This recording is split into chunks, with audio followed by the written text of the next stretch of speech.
Welcome to the third annual Nobel Prize Lecture in Economics, co-sponsored by Theta of PA, the Temple University chapter of Omicron Delta Epsilon, and by the Temple Economic Society and by Phi Beta Kappa at Temple University. I see the participant count climbing rapidly. It's very heartening to see.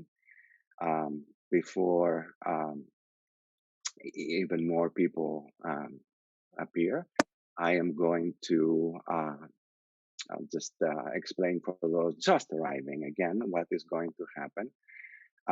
We have started this lecture, which is being recorded online, and those of you who are students and your professors have offered extra credit for participation. Please send messages to the panelists, and you can send it specifically to Ali Intera or Veronica Konovalova, so it doesn't necessarily have to show up for all panelists, but it's okay if it does.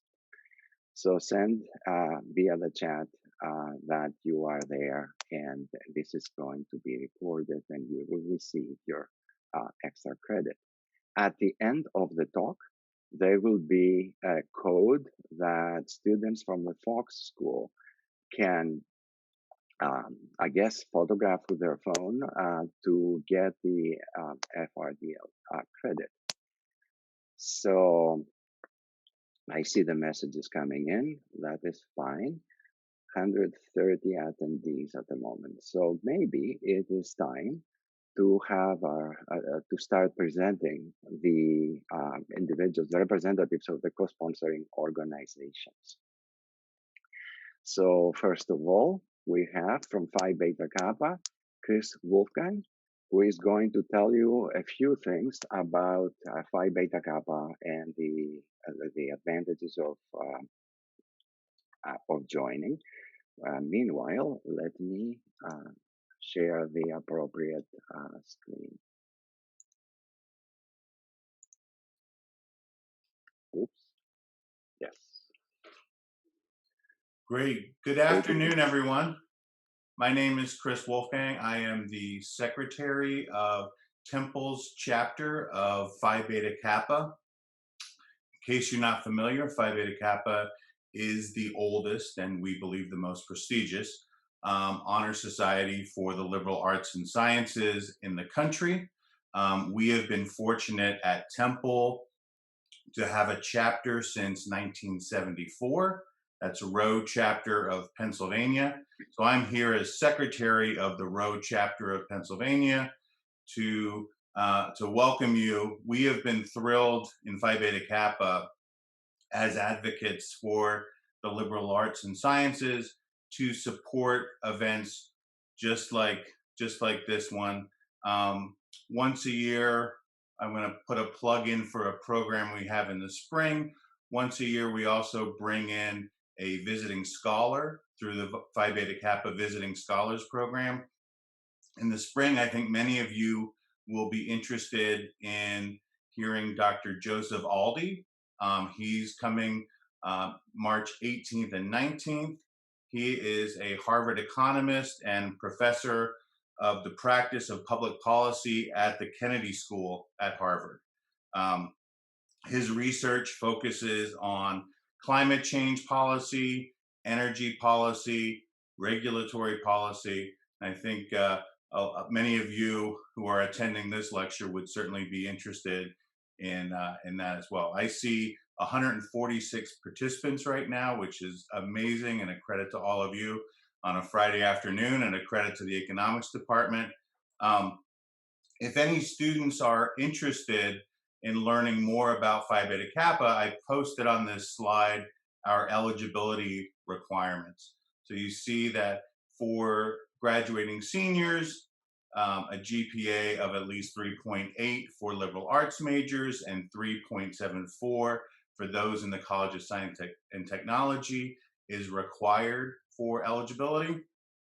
For juniors, it's a GPA of at least 3.9 for both colleges. In addition to that, there's a language proficiency and a mathematics proficiency involved. Now, every spring, we invite many members and many students who are outstanding and high achieving students. And a lot of times we get questions from students about what is the value of Phi Beta Kappa. And I can assure you that there are a lot of very accomplished people, Supreme Court justices, former presidents, who are Phi Beta Kappa members and announce themselves as I was a Phi Beta Kappa graduate of Georgetown University, or one day many of you will be able to introduce yourselves as Phi Beta Kappa graduates of Temple University. And that is a distinction that carries a lot of weight.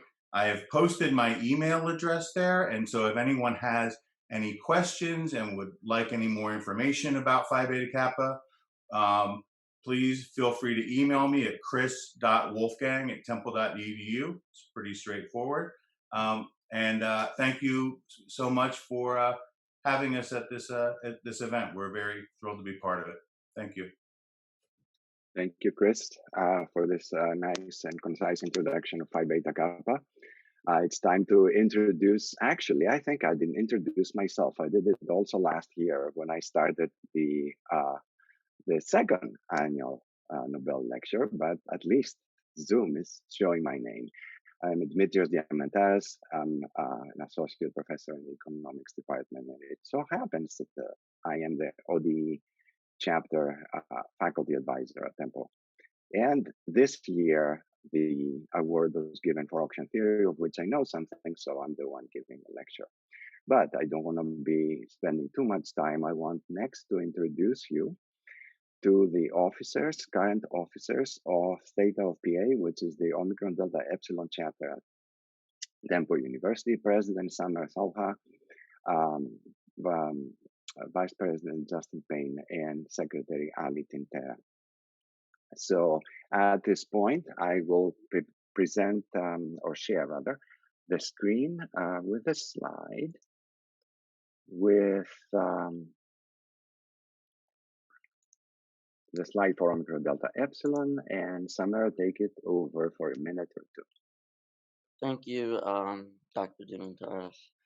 So I'm just going to briefly go over why you should join Theta PA and the benefits for membership. So there's international recognition of scholarship achievement, and we host events such as this one right here.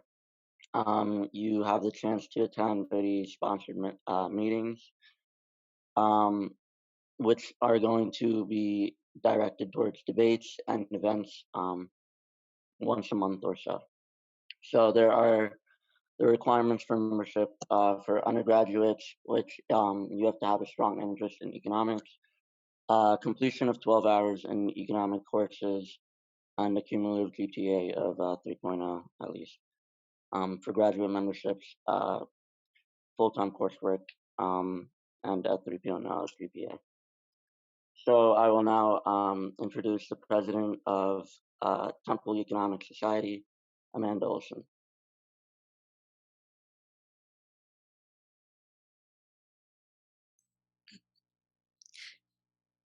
Thank you for the introduction, Samar, and thank you to everyone who's helped arrange the event. My name is Amanda Olson. I am president of Temple Economic Society. And what we do is our goal is to connect students who are interested in economics with industry professionals so they can learn what they can do with an economic skill set as well as network. So we have those opportunities every Friday from 12 to 12:50. We also have a smaller subgroup called Women Econ that meets biweekly on Wednesdays to do professional development opportunities as well as speaker events.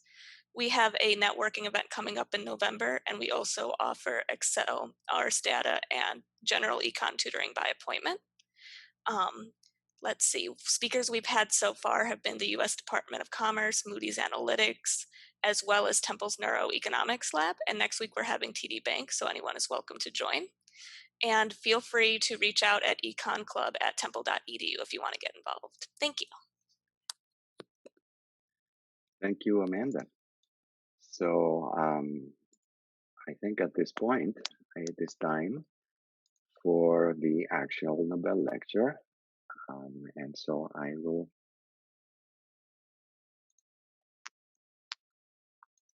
prep the slideshow and share the screen.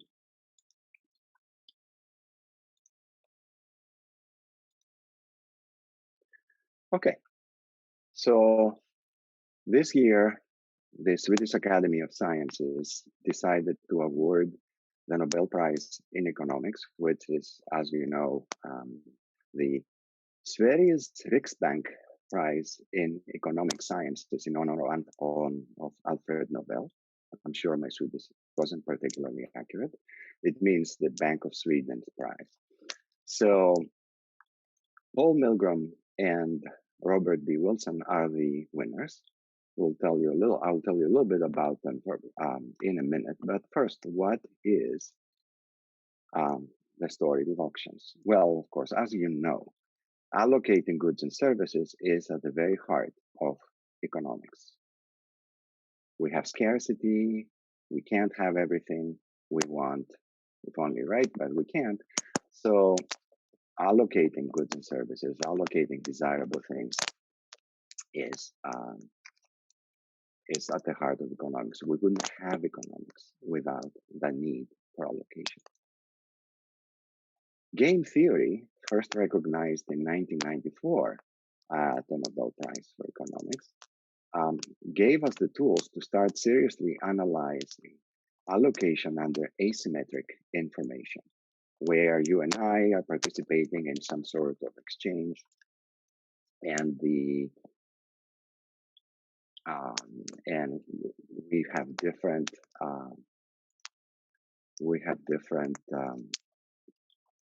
knowledge about the relevant variables.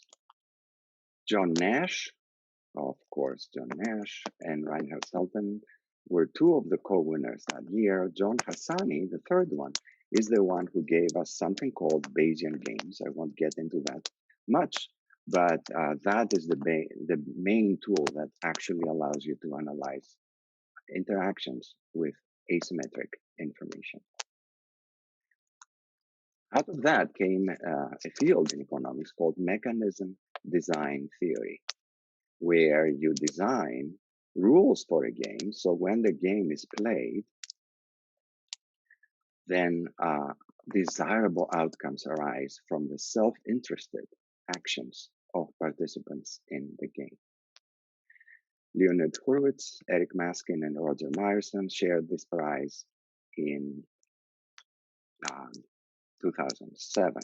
And mechanism design tools, and in particular, tools that Roger Myerson and Eric Maskin created, are instrumental for some of the developments in the theory of auctions. Okay, so indeed, auction theory uses tools from game theory, as I said, Harsani's Bayesian equilibrium, and mechanism design. Okay, so who are these laureates this year? Paul Milgrom was born in 1948 in Detroit, Michigan. The quotation, or as they say on the Nobel Prize website, the motivation for the prize was for improvements to auction theory and inventions of new auction formats. As I will be telling you near the end of my presentation, Paul Milgrom had many theoretical contributions beyond auction theory, but that is what was specifically recognized for this prize.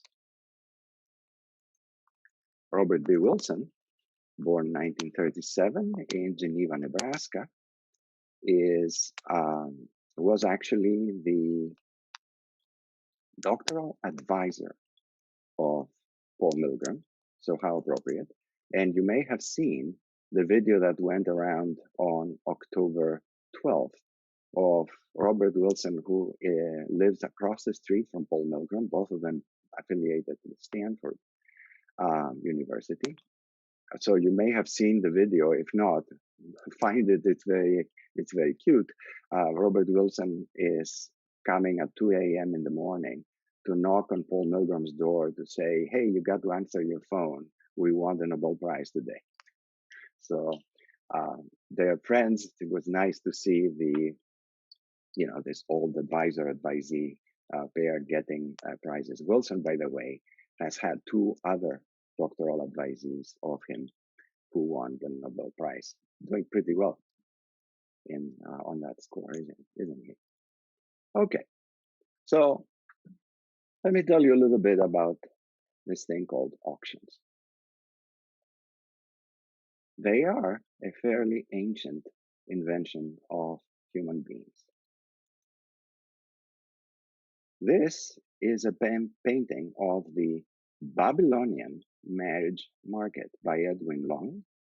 It was painted in 1875 and it is currently displayed at Royal Holloway College in London, the United Kingdom.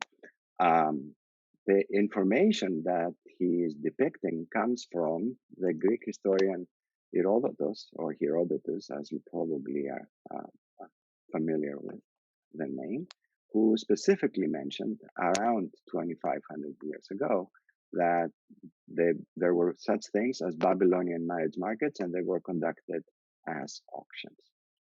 There's a little bit of a delicious irony here. The irony is that this particular painting was sold at auction in 1882 for £6,615, which at the time was the highest price recorded for a piece of art. There is an even more outrageous example of an auction, however. Marcus Didius Severus Julianus had the opportunity to compete by basically outbidding another Roman general to the Praetorian Guard for the title of Imperator. As you see down here, Imperator Caesar Marcus Didius Severus Julianus Augustus.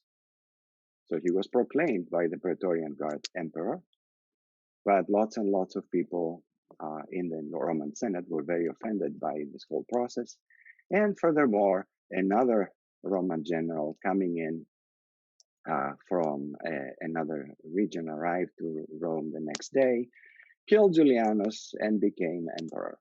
So I say here, this is maybe an extreme case of the winner's curse.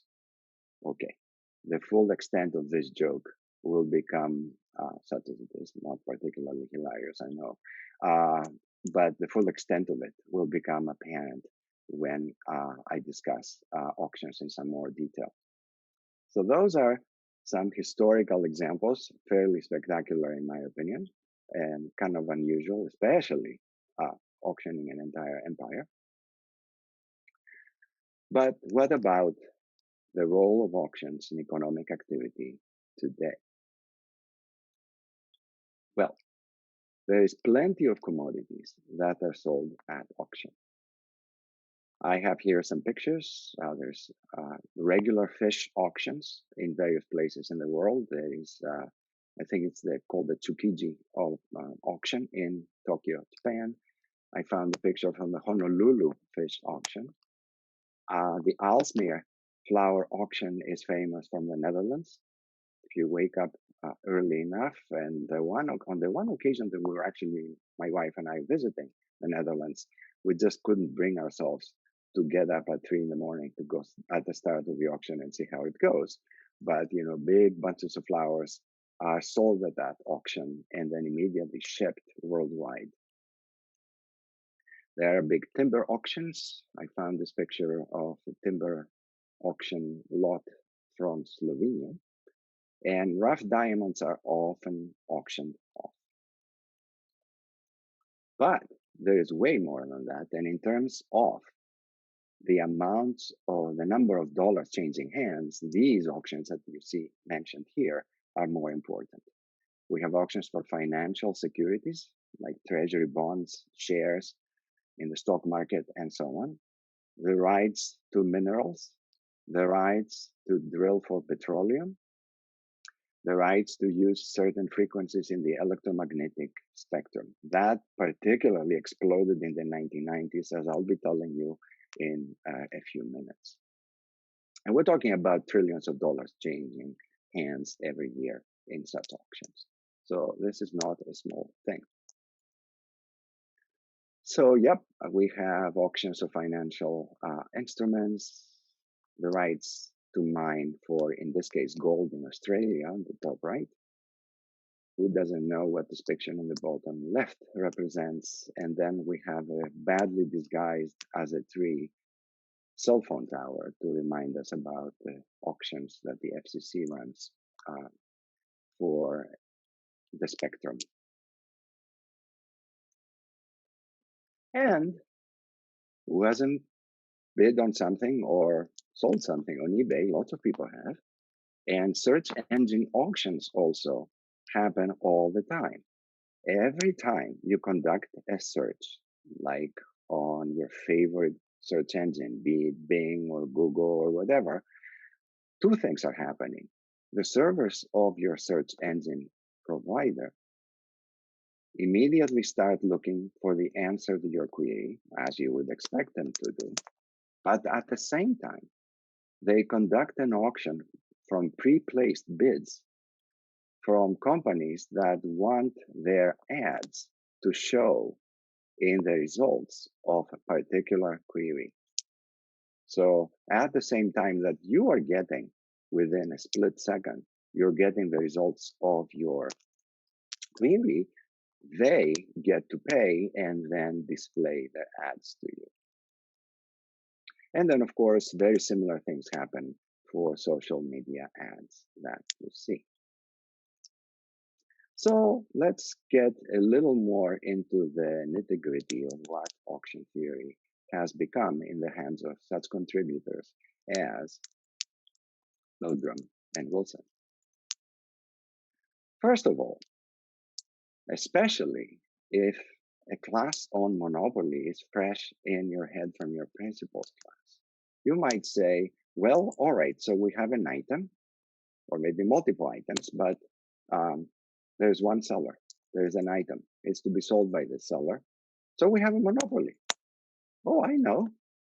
I learned the following. If we have a monopolist who sells a divisible good, so a good that, like, I don't know, grain or something that can be subdivided finely, and knows the demand function they're facing, and they choose the quantity to sell where marginal revenue equals marginal cost, then they choose the price accordingly by reading up to the demand curve. You all have heard that at some point, almost certainly. And then chooses the prices that way, and that's done, right? And then you might even have seen this picture that kind of puts in a graph that whole story.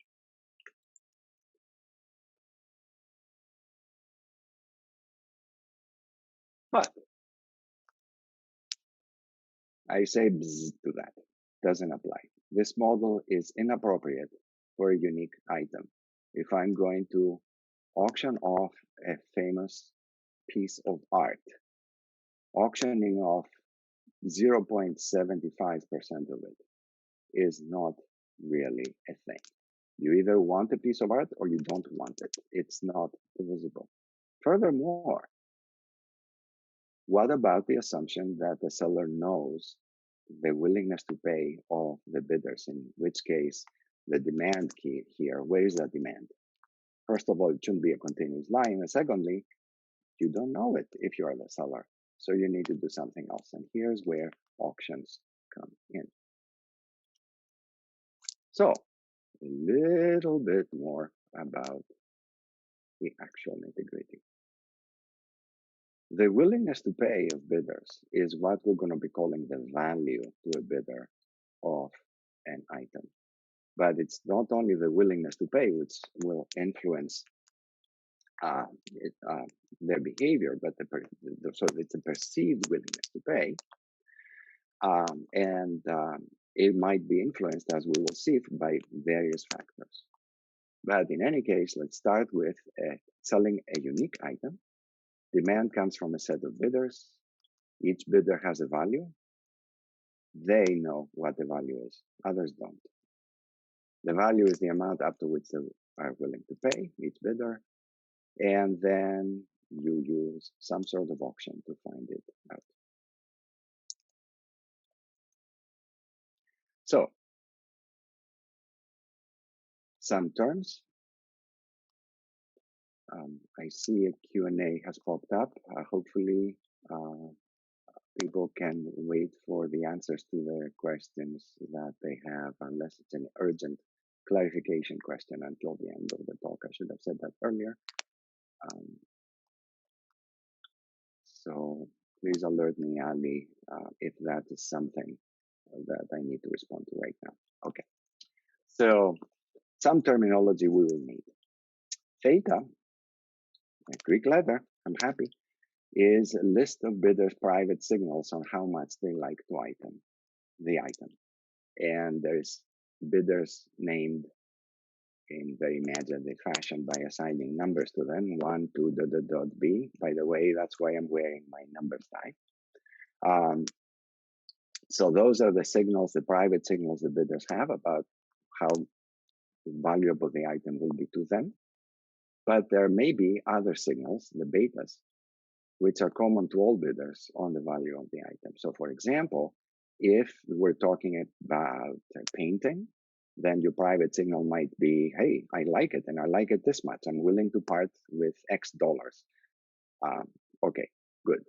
But if I am a representative of an oil drilling company and I'm drilling for, bidding, for the right to drill at a particular location, then the beta here might include seismic testing that has been done by a third party commissioned by the seller, for example.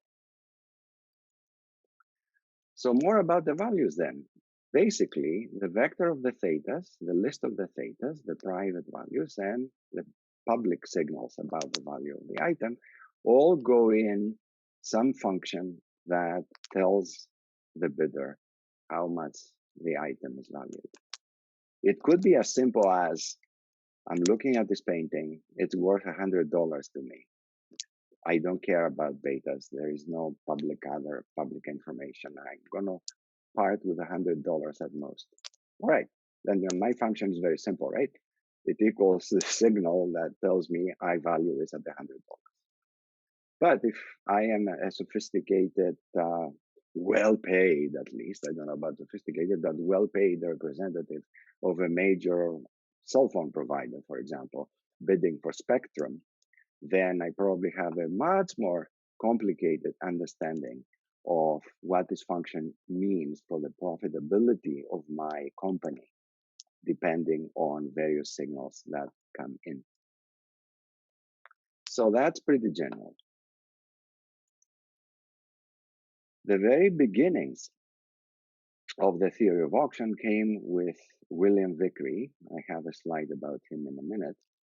He analyzed back in 1961, pretty early, before Harsanyi had introduced Bayesian equilibrium, by the way.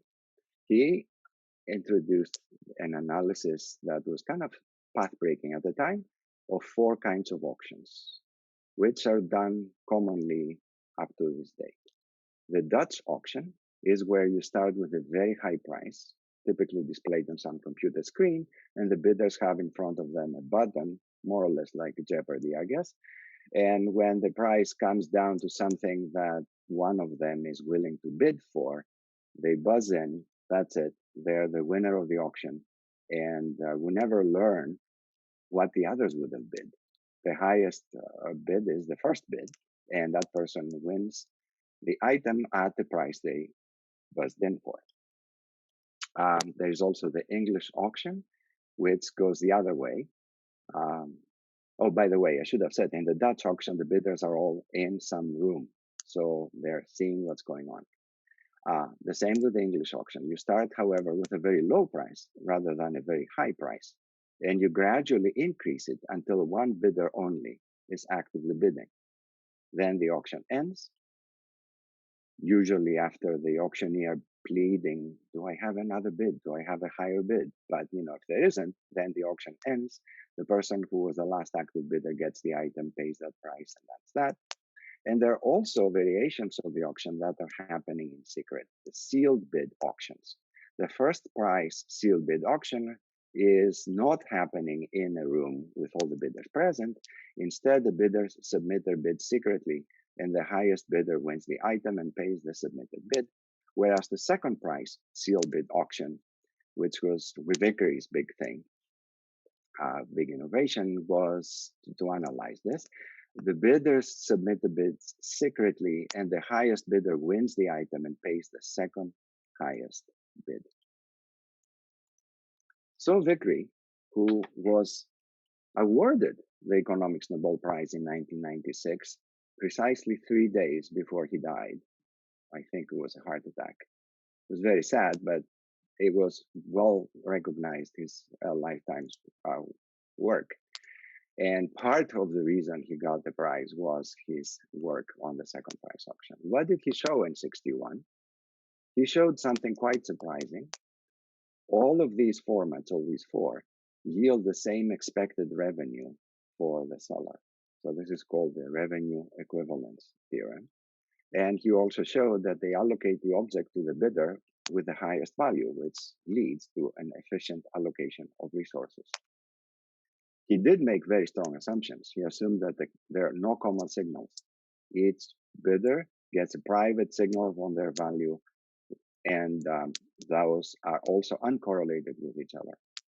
And the bidders are all symmetric and risk neutral, for those of you who know what that means. He also showed that the Dutch and first price auctions are strategically equivalent, and so are the English and the second price auction under the above assumptions.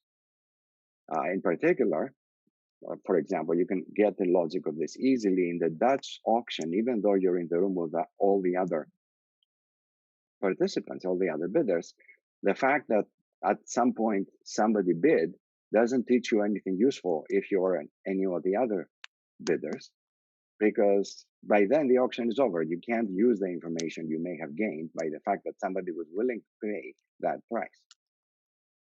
So basically, it might as well have been that you were sending the bids in private.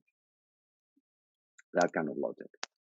The other very important thing William Vickery found was that the second price auction and its strategically equivalent one, the English auction, are very easy for the bidders to play well, meaning it is a dominant strategy for every bidder to bid exactly their value. They don't need to strategize. They don't need to think, oh, I need to win. I need to bet on what the others are going to bid. How do I figure out my bid? Very simple in the second price auction under the assumptions Vickery used. But Robert Wilson, who, by the way, was and I think is now, but emeritus, professor of operations research, not economics, at Stanford.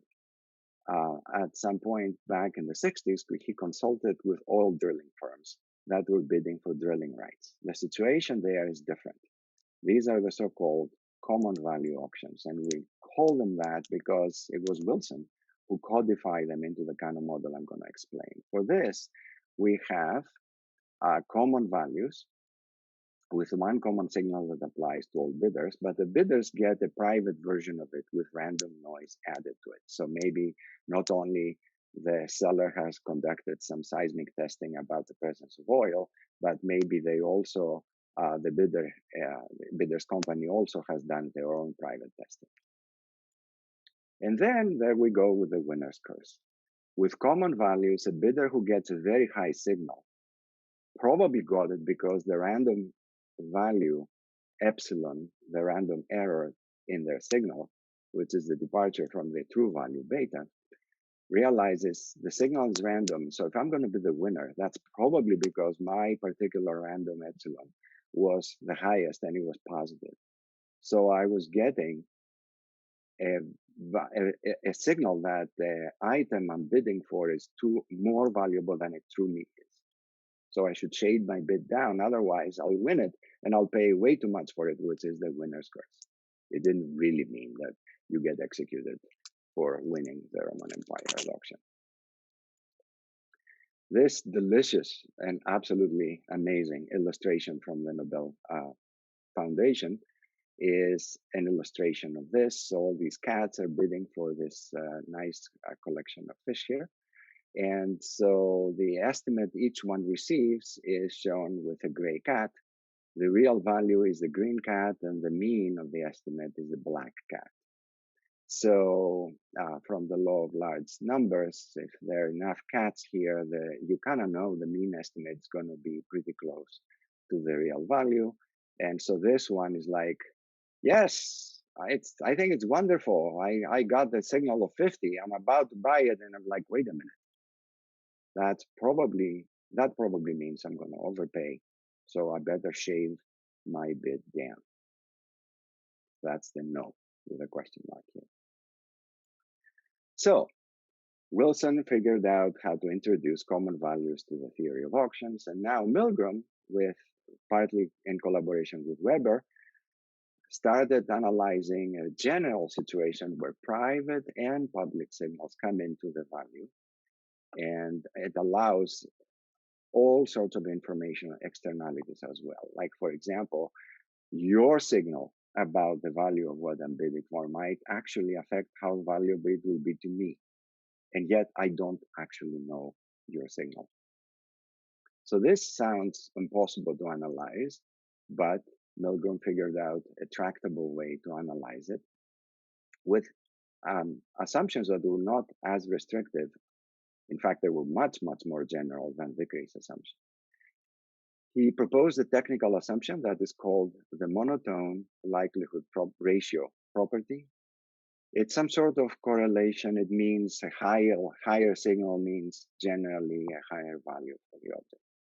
That's a very, very vague description to it. But he in collaboration with Weber, assumed also that private signals and the variables that only the seller knows are what they call affiliated. Affiliated has a particular mathematical description, which I will skip, and it is basically a form of positive correlation, and mathematically it's very closely related to the monotone likelihood ratio property. And in an epic 1982 econometrica paper, Milgram and Weber got a bunch of fundamental results. And also those results unify everything that was done in auction theory before. The main results they got are the so-called linkage principle, from which other results follow. And the linkage principle says the following. Say we have two auction formats, A and B. Auction format A generates more expected revenue than format B if A aggregates bidders' information more effectively. The implications are that the English auction generates at least as much, maybe more revenue than the second price sealed bid auction, and the second price does the same compared to the Dutch first price. Why is that? Well, the English auction happens in the room. You can see the willingness of various competitors to your bid to keep bidding at higher prices. You learn something more about their signals, and you realize if they're willing to bid for higher and higher prices, that also means it's more likely that their signals, which is positively correlated with your signal, are higher, and therefore you should be willing to bid more. Good for the auctioneer, obviously, right? That's why it leads to higher expected revenue. It also means that if a seller has private information, like, for example, a certification of the authenticity of the painting they're auctioning off, then they will want to make it public, because that will make every bidder realize, oh, okay, my signals just rose, because there's this correlated independent signal from this expert telling me this is going to be a very valuable painting. Okay. So all of this was for auctioning off one thing. What about package auctions? This started in the FCC auctions of 1994, I think was the first one. Well, excuse me. The electromagnetic spectrum was becoming much more valuable for cell phone operators across countries. This picture is from Sweden. And then various bands, frequency bands, were up for auction. Before that, they were simply allocated by AFCC to various companies. Auctions, however, could bring in a lot of money to the US Treasury, and they did, by the way. And game theorists were called in to design auctions for this case, where complications arise, many complications. You can have complementarities where this band is valuable to me only if I manage to get this neighboring band in the next state over. And I don't get a band that interferes electromagnetically. You can have interference in frequencies from towers that are too close to each other and so on. And then bidders can collude, bidders can do shell bidding, and it gets really hair-raising to try to design an auction to deal with these issues.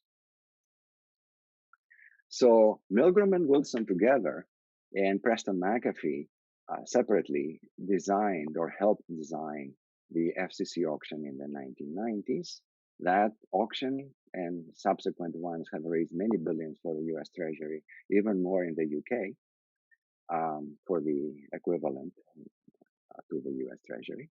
And these are messy things. Auctions for many items are extremely messy for the various reasons I outlined. You have the shell bidding to avoid, you have collusion to avoid. You get, because of that, the trade-off between efficiency, that is giving the packages to the best person or company that can use it most profitably, and revenue maximization, which of course is something here that goes to the Treasury.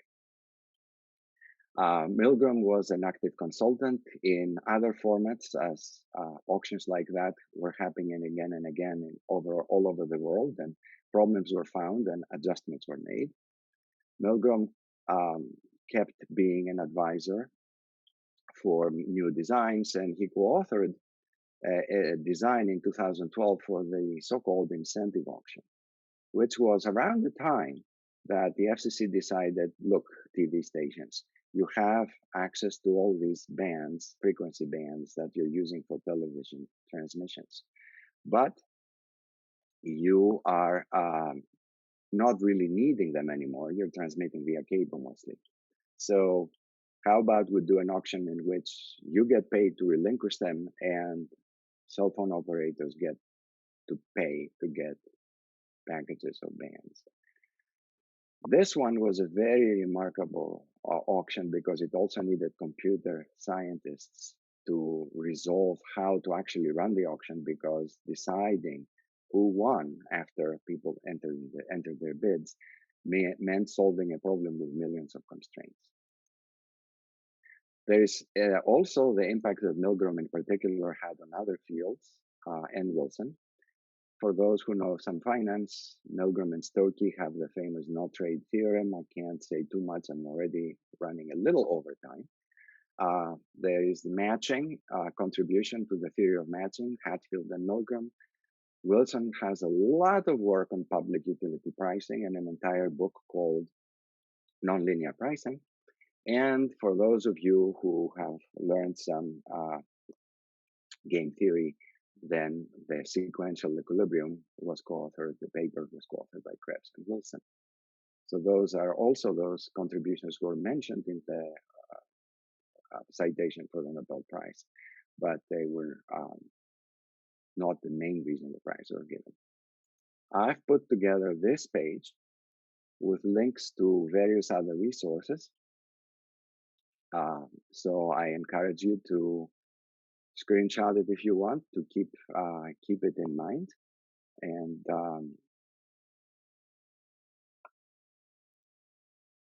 finally, I have the sponsoring organization links for those of you who wish to go. Again, as Chris talked about Phi Beta Kappa, just email him if you want more information. Omicron Delta Epsilon at Tempo has this website, and for the Tempo Economic Society, the link is down here. And Fox students, here's your code. Take its picture, do a screenshot, whatever, for your FLDP points. Thank you for attending the lecture, and time for QA. Put your questions in the chat, please.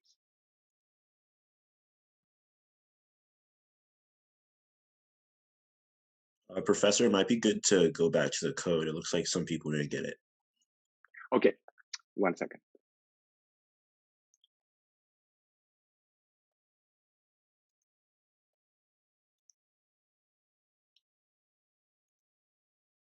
Oh,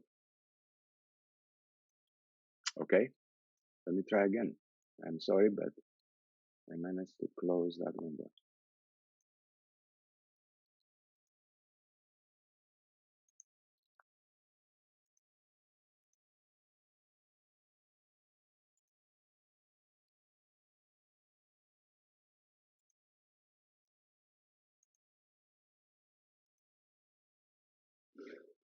Okay, hopefully now it is visible. I'm going to wait another minute or so. Meanwhile, questions can be coming in.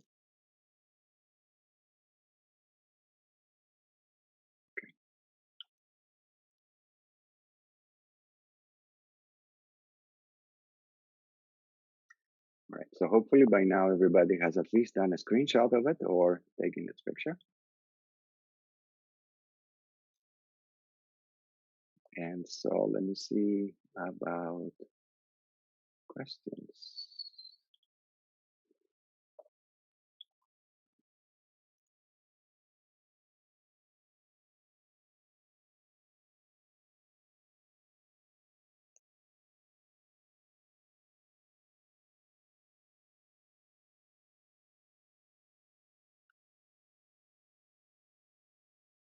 Is anybody, any among the hosts, panelists who want to ask something? Up, there we go. Viviana Sanfelice asks, what do you think future research in the field of auctions will look like? Oh gosh, great question. Probably it will be complicated collaborations between economists and computer scientists to deal with ever more complicated package auctions in the future. That's where the money is. So my prediction goes with the money, right? These auctions generate billions. And if you are successful in creating a better, slightly more efficient auction, then you're going to get more money. And also you get to advise companies bidding. And of course, they pay you if you generate billions for them. So hopefully that was a decent enough answer. I can't, of course, prophesy the future, but that's my guess. Patrick Daly, do you think these lessons would apply to fundraising live auctions where people also want to give charitable gifts as well as buy unique items? There is a form of auction called the all-pay auction. So the analysis of all-pay auctions more or less goes the exact same way as the first 4 auctions under Vickery's assumptions, which is a little bit of surprising. If the signals of the people who wish to participate in the auction about the value of not only the item they're getting, but the value of their gift to the organization they're bidding on behalf of, basically that's equivalent to a second price auction in terms of the expected revenue. Of course, if signals are affiliated and if people think, oh, look, there's so many people here, they value this organization they're auctioning off, the auction is for, then I should value it more. Then we're in the Milgram-Weber world, and in which case we should probably be doing an English auction for more revenue for the organization. So hopefully that answers Patrick's question.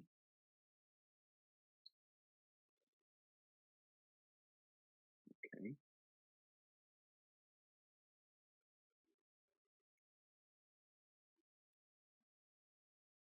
I have a quick question. Yes. So how do you think this would affect licensing for some of these industries? I know the oil industry has a lot of licensing Right. inflation already. So does like minerals and things like that. How would this new information into auctioning affect those industries in terms of their licensing? Right. I guess it all depends on the regulatory details affecting licensing, right, for the particular industry. So, for example, as I mentioned, for the electromagnetic spectrum, the radio spectrum, uh, that was simply allocated by the FCC before they came up with the idea of, wait a minute, we should sell it. You should sell the right at an auction, right?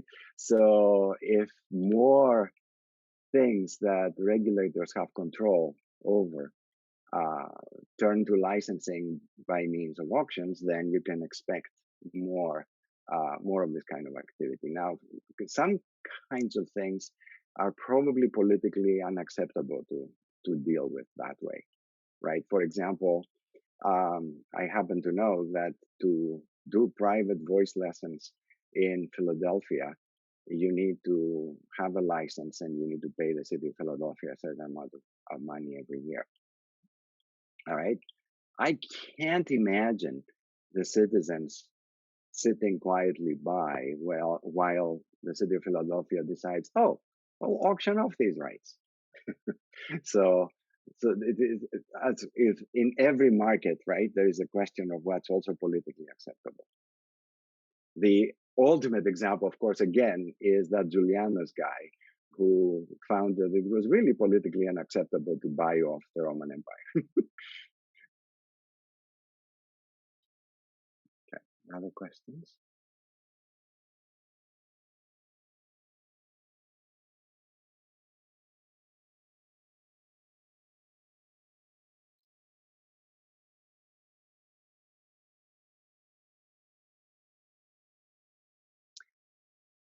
Okay, the attendees number is dropping. Messages are still coming in, I see, about people for their extra credits. So I'll wait a little bit more for any other questions. But basically, the event is over unless you come up with some nice new questions for me.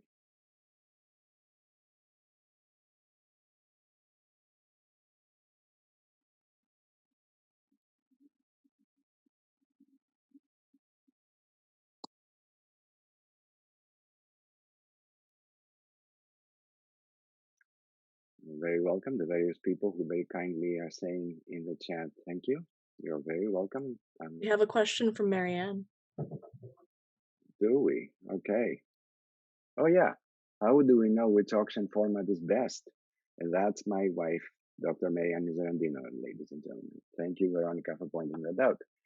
How do we know which auction format is best? Well, depends on the situation, and in particular, the signals.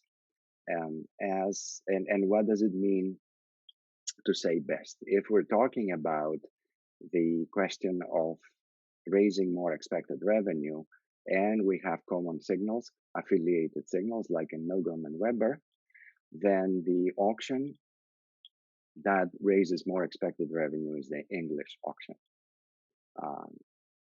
and not the Dutch auction. Again, because in the English auction, by participating, you're learning something about the values the other bidders attached to the object. But then you can, if we have also a situation where we're doing one of those package auctions with multiple items, then the very question of what is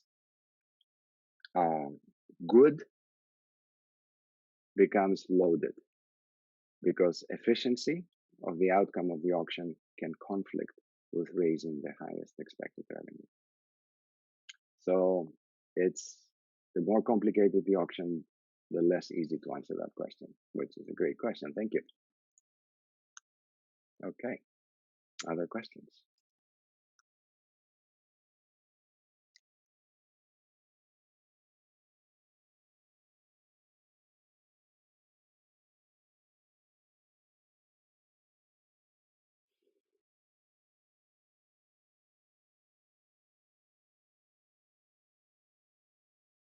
All right. Well, thanks for everybody's participation, and I will close the meeting in maybe about a minute. It was really, really heartening to be the big, uh, the big group of people. Oh, we have a message from one of my favorite people, Jeff Coombs, my first doctoral advisee. It was great that you were able to participate, Jeff. Indeed, it was almost a nice memory, except I couldn't see you. You could see me. Okay, message from Dr. Leeds. In the Q&A. Ah, yeah, okay, sorry. So are some kinds of auctions more easily manipulated than others? Yes. But which one is really hard to say. There's multiple variations in the multi-package, multi-item auctions that have been created precisely to avoid various kinds of manipulation. And in my understanding, none of them is perfect. It cannot be, you just can't do it. It's just too complicated, and especially with complementarities for the values of the various items as bought together. All you can do is kind of mitigate the effects of collusion um, instead of avoiding it altogether.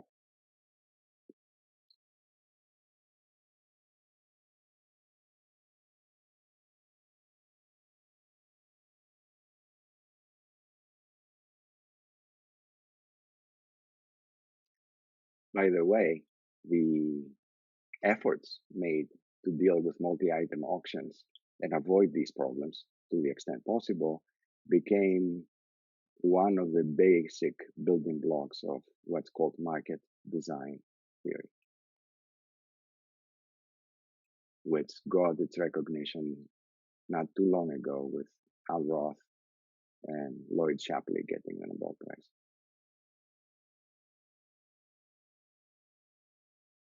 Any further questions?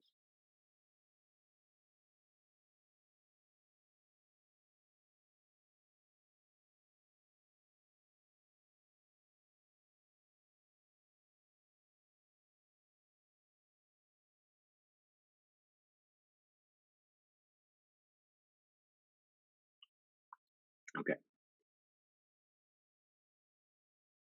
So once again, it is basically time to finish. 8 minutes over. We are 8 minutes over, and people have things to do at 1, I'm sure. So again, thanks for participating. And there will be a recording of this that, as I announced in the beginning, was made. It will be made available on the ODE website at Temple.